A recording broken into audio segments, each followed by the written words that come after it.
Bonjour, bonsoir à tous et bienvenue dans ce nouveau FAMAD, les films de guerre et mon genre cinématographique préféré.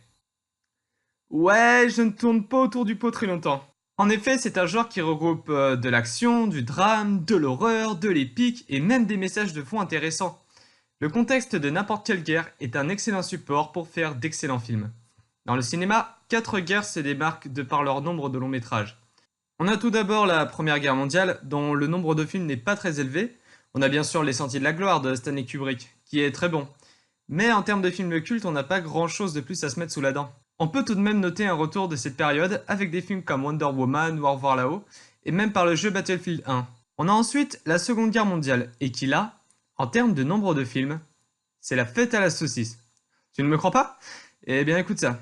Tu ne tueras point la ligne rouge, la liste de Schindler, le pianiste, la vie est belle, Lady Iwo Jima, Inglorious Buster, la grande vadrouille, Fury, Pearl Harbor, Stalingrad, Dunkerque, Bands of Brothers. Ferme ta gueule! Far Away, Faut sauver le soleil, Ryan à la mémoire de nos pères, la saga Sentence Soldier.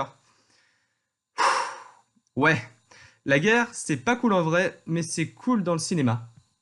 Je suis tellement d'accord. On a ensuite la guerre du Vietnam, et là, 4 films nous viennent à l'esprit. Le génial Full Metal Jacket, encore Stanley Kubrick. On a l'excellent Platoon. Voyage au bout de l'enfer, que j'ai pas vu jusqu'au bout, mais je vous avoue que je n'ai pas vraiment réussi à rentrer dans le film. J'avais 15 ans.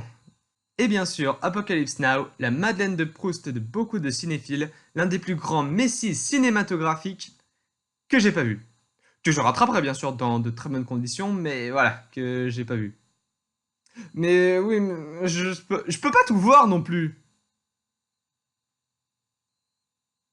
Ouais, ouais, ok.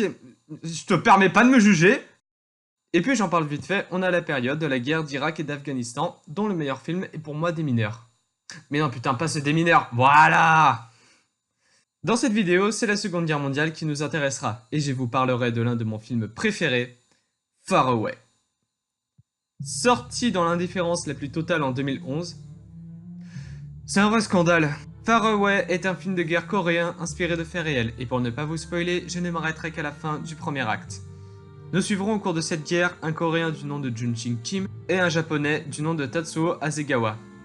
Avant la guerre, nos deux compères sont des amis et surtout des marathoniens de haut niveau.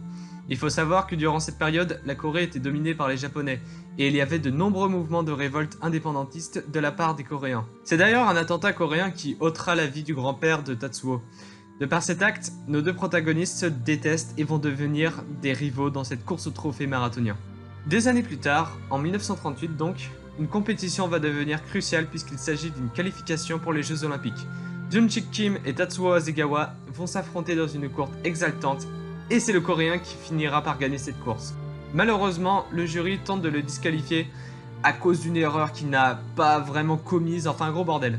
C'est cette disqualification qui entraînera une grosse émeute du public coréen. La plupart des émeutiers se feront arrêter et la sentence tombe. Ils sont enrôlés contre leur gré dans l'armée japonaise. Fin du premier acte. Au cours du film, les deux personnages vont traverser une Asie et une Europe en guerre pour arriver jusqu'en Normandie sur les plages françaises. Ils vont se battre sur plusieurs fronts, traverser plusieurs factions et surtout auront une relation qui évoluera tout au long du film. Far Away est un film extrêmement riche du fait d'un rythme très rapide. Le film arrive à faire en sorte de ne pas perdre de temps sur les scènes tout en arrivant à maintenir leur impact. Certains peuvent appeler ça du rush, moi j'appelle ça de l'efficacité.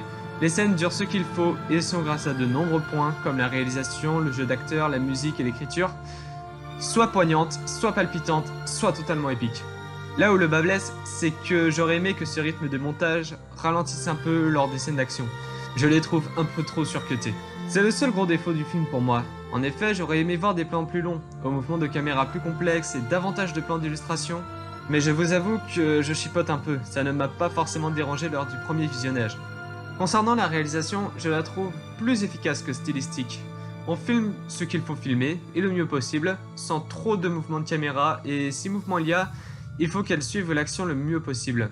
L'esthétique du film, en revanche, est très belle. Je ne sais pas quelle caméra ils utilisent, mais l'image est magnifique. Les environnements, que ce soit dans la neige, sur une plage ou dans les plaines, sont vraiment beaux à regarder.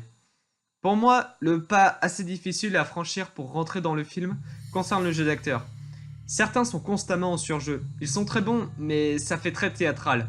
Moi perso, ça ne m'a pas gêné, car j'adore le théâtre. Mais il y a plusieurs fois, je me suis dit... Ouais, ça marche pas spécialement. Donc si un jeu d'acteur différent de ce que vous avez l'habitude de voir vous dérange, ouais, vous aurez peut-être un peu de mal à rentrer dans le film.